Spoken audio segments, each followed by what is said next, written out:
Since our last pod, one of the best games of the NBA happened. It happened to be during the NBA Cup. It was the Spurs OKC game. The best part of this for the NBA was the build up before that. I feel like these comments about Jalen Williams went viral. He's saying they'd beat the '96 Bulls and they'd beat the Warriors. It's funny how that happens, where he comes out and he says you beat all these good teams and then you lose that night. And then Wemby talking about what's easy to do this if you're Chet, if you have the MVP on the floor, and he's like talking. There was a lot of build up to this game.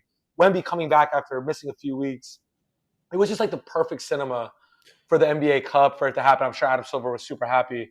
But I mean, I think you were pretty shocked that the Spurs were able to beat them, right? Or are you not shocked at all? No, I'm not shocked because first off, any NBA team can beat any NBA team in one game. Okay, let's just be clear. In one game, anybody can win. Just like in the NCAA tournament, you know what I mean? We're not talking about guys who like don't know how to play basketball. We're talking about the best players in the world here in the NBA. So you have to go out there and respect every opponent, let alone a team with the young, talented star power like San Antonio brings and offers. They offer their own element, and they're long. Obviously, with Wemby out there, they're athletic, and they got a lot of capable guards. Whether it's De'Aaron Fox, whether it's Harper, they got talented wings, Vassell, Kelvin Johnson, Castle, and then you got Wemby. And then you have Sohan who plays hard. Like they got a lot of talent on that team, and they're young, they're hungry. I think they are in close proximity of OKC, and OKC just continues to get all this praise in the front office. Look at all those talented players; they're so deep. San Antonio feels it, and Wemby wants it. Wemby's very competitive with Chet. And I think at this point, Wemby believes and sees himself beyond Chet, and he believes he's the best basketball player on the floor, alluding to his comments, talking about, listen, I know Nicola's great. I know these other guys are great. When I'm on the floor, I feel like I'm better than everybody. You know what I mean? Like, I love that shit. I love the amount of talking he's been doing, even in the game. He backs it up, so I'm okay with it. And it shows this other side of him. This summer, he was so soft. He's always been very soft-spoken. He's very calculated. He's very reserved. Whether, this summer he does his own thing. Every camera that's on him is strategic because he's not just out in the open like that. So if there's shots of him, it's supposed to be shot.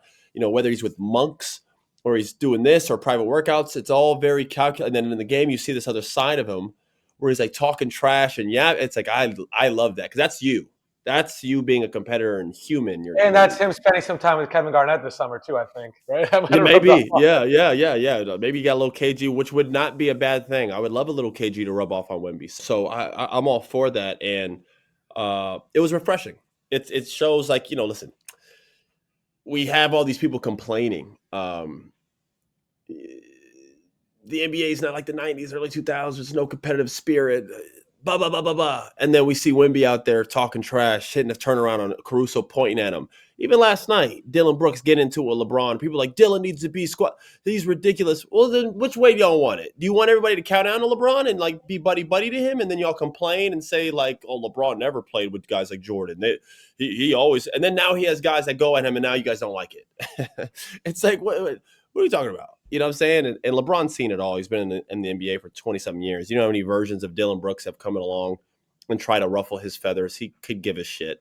I think if anything, it brings him life and energy. I think he enjoys it, gives him a reason to get turned up. Otherwise, everything's just like on a nice slow decel for him as he coasts out in the NBA, however which way he wants. It's probably nice every once in a while he gets those little, you know what I mean? It probably reminds him of like early days going against some of these competitors, whether it's Tony Allen or the Boston days or the Pistons going against a Rasheed or, Big Ben. All these guys used to foul him hard when he I'm sure he goes against someone like Dylan Brooks and like brings back that. I would imagine he probably loves it. You don't get that often. And I actually love what Dylan Brooks. Now, we'll talk about that. I don't know if you want to segue into that game last night. Did you watch? We got to spend a little time on this Spurs OKC thing, but we're definitely going to touch up on the Brooks. Okay, yeah. All right, fair enough. If you will. Yeah, well, I guess to circle that back, the Spurs aren't far away. I also like Shea's comments when they asked him. They said, do you think this is a team that could potentially be your rival in the future? He said, I don't know, but I would assume so. He said they're very good. We, basically said, like, I got to see more from them. They beat us tonight. Okay, cool. Let's see if you could beat us in April. Or whatever that be, March, whatever that is. April. Yeah, so it's just one of those things where I like their start. What do you think? I mean, I don't know. Well, how do you feel about? So obviously Wemby was going to be on a minutes restriction. How do you feel about the way they did it, where they didn't play him in the first quarter at all, and then he was able to play down the stretch? I thought that was really cool and a smart way to do it, right? Other guys would have started their guy in the minutes restriction, and then the whole game he wouldn't be able to get into a rhythm. He'd play like pockets of 5 minutes here and there. That I was cool like that he it. didn't play in the first quarter. Yeah. I like it. I don't know what the minute. I could be old school in this regard. I really could. I don't get the whole minute restriction thing. And the reason I say that is I understand the idea of it. Someone's coming back from an injury or someone has one that's been bothering them. You play them a certain amount of minutes. You allocate a certain amount of minutes to protect their body, protect their health. I get the concept of it. My only problem is in a cup game where you're trying to win this thing, $500,000 for each player in the team, which would be huge, obviously, for the back end of the roster. You could play 25 minutes, but you can't play 27. So you're saying he should be able to bend the rules? Like I remember in the Last Dance, Buzzer got pulled out, like a must-win game, like right when the clock struck his middle. And he's like sitting over there, like, I'm gonna like wake up tomorrow and go to the gym and hoop again. Like, what are we doing? Do you understand what I'm saying? So he can play 25. I've seen it before where players have a minute restriction, the team times it out right, but then they go to overtime and that player doesn't play in overtime, and you're like, what is he doing? Tough. And he's over there just like. So like I get it, because if the player gets injured in that game, then it's the trainer's fault. So I understand from a protection standpoint why they do this. I'm just telling you in normacy, like anywhere else, whether it's college, especially AAU, if you play, you play. If you could play, you can play. What is it? If it's going to give out, then he shouldn't be playing anyway. Well, so what about with Wemby? You got to be a little more strategic. He's being like 7'5" the way he moves. No, I hear you. So I'm not saying he's got to play 42 minutes. I'm not saying he's got to. But like when they're like minute restriction, he's not going to play the whole first quarter is extreme. It's like he couldn't have played the first 4. You couldn't have played him the first 4 minutes, and then he sits out the next 8 with timeouts. Okay, it's like so you didn't like it then. You didn't like it. No, I don't think it made. It's just too much. It's too much. He couldn't have played the first 4 minutes and then sat out the next 8 with timeouts and everything included. That's like 25 minutes on the bench of rest. What are you talking about? Bro, he could have easily, bro. Is that the blueprint on how to beat the Thunder? By the way, it's like get the ball out of Shea's hands and hope like Lou Dort misses. Pretty much is like what.